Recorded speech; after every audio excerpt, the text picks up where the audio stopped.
మరి స్వామి వివేకానంద గురించి కొంచెం మనం తెలుసుకోవాలి. ఆయన బ్రహ్మచారిగా మన దేశం గురించి విదేశాల్లో చెప్పడానికి ప్రయత్నం చేస్తే విదేశస్తులు అతన్ని అవహేళన చేశారు. కానీ ఏదో విధంగా ఆయన అవకాశం కల్పించుకొని ఒక సభలో మాట్లాడుతూ my dear brothers, my dear sisters అని అమెరికాలో సంబోధించాడు.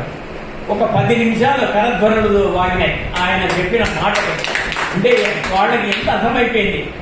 మరి అటువంటి మహానుభావులు ఒక అమ్మాయి చూసి, స్వామి మీలాంటి కుమారుడు నాకు కావాలి, మిమ్మల్ని నేను వివాహం చేసుకుంటాను అని అడిగింది. ఎందుకు తల్లి నీకు అంత శ్రమ, నన్నే కుమారుడుగా స్వీకరించని చెప్పిన మహానుభావుడు. ఇంత గొప్ప మహానుభావులు దేశంలో ఉండడం మన దేశం ఎంతో చేసుకున్న పుణ్యం.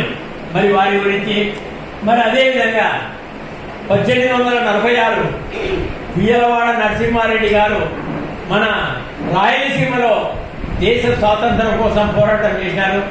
ఆయన అంటే వాళ్ళకి సంతానం లేకపోతే దత్తత వచ్చింటారు. నొసుము వాళ్ళది. మరి నొసుముకు వచ్చారు. మరి వారు ఎంతో గొప్పవారు.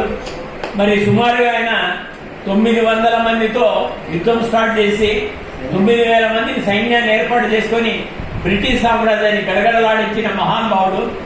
మరి అటువంటి గొప్ప నాయకులు మన రాయలసీమలో పుట్టడం మన రాయలసీమ చేసుకున్న పుణ్యం. మరి అదేవిధంగా బుడ్డా వెంకటరెడ్డి గారు రాయలసీమకు కరువు వస్తే ప్రతి ఒక్కరు కూడా, రైతులకి ప్రతి ఒక్కరు కూడా అన్నము ఏర్పాటు చేసిన మహావ్యక్తి. ఆయన గొప్ప గురించి ఎంత చెప్పినా కూడా తక్కువే. ఒక బ్రాహ్మణుడు తన ఇంటికి పాల కోసం పోతాడు. పోతే అయ్యా నీకెందుకు ఇంత శ్రమ అని చెప్పేసి ఆయనకు ఆవును పట్టించాడు. ఒక అడుగుని ఆమె గుడ్డలేవని చెప్పి పోతే మరి ఆయన భార్య ఒక రేషన్ చీర ఉంటే కూడా ఆయనకి ఇచ్చి పంపించారు. మరి నేను కొంతవరకే చెప్తున్నాను, ఆయన చాలా ఉంది ఆయన చరిత్ర.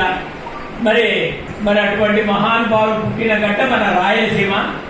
మరి సుభాష్ చంద్రబోస్ గారు భారతదేశానికి స్వతంత్రం రావడానికి మూల పురుషుడు ఆయన. మరి ఆయన ఒక ఉన్నతమైన కుటుంబంలో పుట్టి లాయర్గా కూడా చేసి దేశ స్వాతంత్రం కోసం చైనా వాళ్ళతోనూ హిట్లర్తోనూ కలిసి సైన్యాన్ని ఏర్పాటు చేసుకొని, ఎందుకంటే జపాన్లో మన సైనికుల్ని అక్కడ బందీగా ఉంచితే వాళ్ళని విడిపించి దేశ స్వాతంత్రం కోసం పోరాడుతుంటే కాంగ్రెస్ వాళ్ళు అతన్ని అనగదొక్కినారు. నిజంగా చెప్పాలంటే చాలా దురదృష్టకరం. మరి అటువంటి మహానుభావుల గురించి ఈరోజు అనుకోవడం అంటే మనం అదృష్టం చేశామనేది భావన.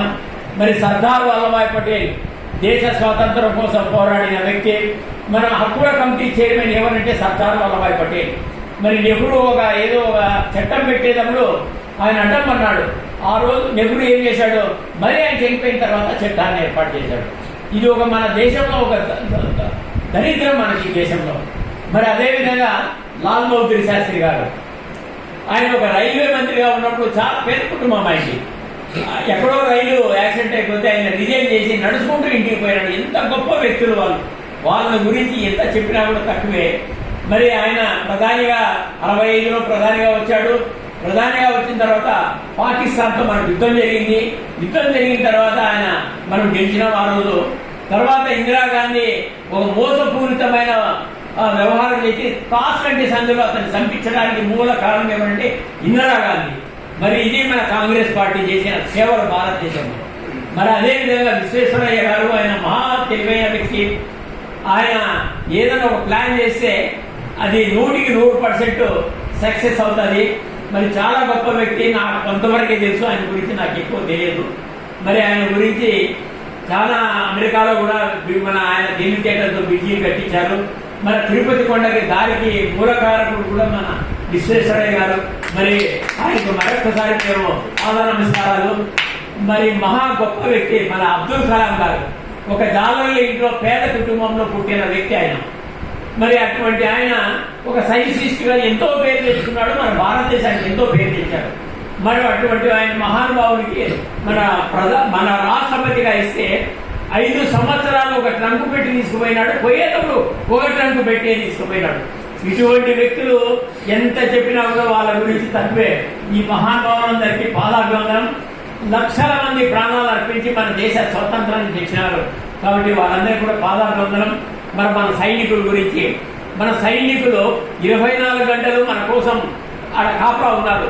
భార్య పిల్లల్ని వదిలి, మన బంధువులు వదిలి, స్నేహితులు వదిలి వాళ్ళు ఆడ కాపలా రాస్తున్నారు. కాబట్టి మనం వీళ్ళంతా హ్యాపీగా బ్రతకగలుగుతున్నాం. ఈరోజు మనం వీళ్ళ మీటింగ్ జరుపుకుంటున్నామంటే కారణం మన సైనికులే. మరి కాబట్టి వారికి పాదాభివందనం. మరి అదేవిధంగా మన లాల్ బహదూర్ శాస్త్రి గారు మనకు 2 నినాదాలు చేశారు. జై జవాన్ జై కిసాన్. కిసాన్ అంటే రైతు, 65% ఉండే రైతాంగం. దీని మీద మేము పోరాడుతున్నాం. ప్రతి పంటకు గిట్టుబాటు ధర కావాలని చెప్పేసి. కానీ ఏ ప్రభుత్వాలు కూడా సరైన గిట్టుబాటు ధర లేవు. చిన్న లాజిక్ కూడా చెప్పాము. టమాటా ఇప్పుడు రేట్ లేదు. 140 కోట్ల మందికి ఇన్ని టమాటాలు కావాలా, ఎక్స్పోర్ట్ చేయడానికి ఇన్ని కావాలి, మనం జ్యూస్ చేయడానికి ఇన్ని కావాలి. అన్నే పండిస్తే ప్రతి పంటకు గిట్టుబాటు ధర వస్తుంది అనేది నేను చెప్తున్నాం. ఎందుకంటే ఒక చిన్న ఉద్యోగికి మీరు తగ్గించడం లేదు, ఎందుకు రైతుకి ఇలా తగ్గిస్తున్నారు అనేది మాకు ఒక ఆవేదన.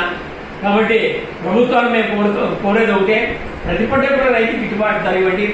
ఇంచుమించు 600 రకాల పంటలు పండిస్తాడు మన రైతు అని చెప్పేసి మా పోరాటం అయితే చివరి వరకు ఉంటుంది. అదేవిధంగా మేము రాయలసీమను కూడా కాపాడుకోవాలనేది మా యొక్క ముఖ్య ఉద్దేశం. మనకు రాయలసీమ ప్రత్యేక రాష్ట్రం అయితే తప్ప మనకు మనుగడ లేదు. కాబట్టి మేము ప్రభుత్వాన్ని కోరితే ఇంతకుముందు మన చంద్రశేఖర్ రెడ్డి గారు కూడా చెప్పారు, నదులు అనుసంధానం చేసి ప్రత్యేక నీళ్ళు ఇవ్వండి. మరి అదేవిధంగా ప్రతి పంట కూడా 600 రకాల పంటకు కూడా గిట్టుబాటు ధర ఇవ్వండి అని చెప్పేసి మేమంతా పోరాడుతున్నాం. మీ అందరి సహకారం కూడా కావాలి. ఎందుకంటే రైతు ఉంటేనే మనమంతా బ్రతకగలుగుతున్నాం. లక్షల కోట్ల రెవెన్యూ ఈరోజు మనకు వస్తుందంటే రైతు నుంచే వస్తుంది. అదేవిధంగా 15వ శతాబ్దంలో ముక్కరాయ సముద్రం ముసలమ్మ గారు మన చెరువు కట్టకి బలిదానం అయిన తర్వాత మన చెరువు కట్ట నిలబడింది. మరి ఆమె ఈరోజు మనం తెలుసుకోవాలి. ఎందుకంటే మనం దాదాపుగా దాని కింద కొన్ని 100 సంవత్సరాల పంటలు పండించుకున్నాం. మరి వారికి వారి కుటుంబానికి మేమంతా ఎంతో రుణపడి ఉన్నాము.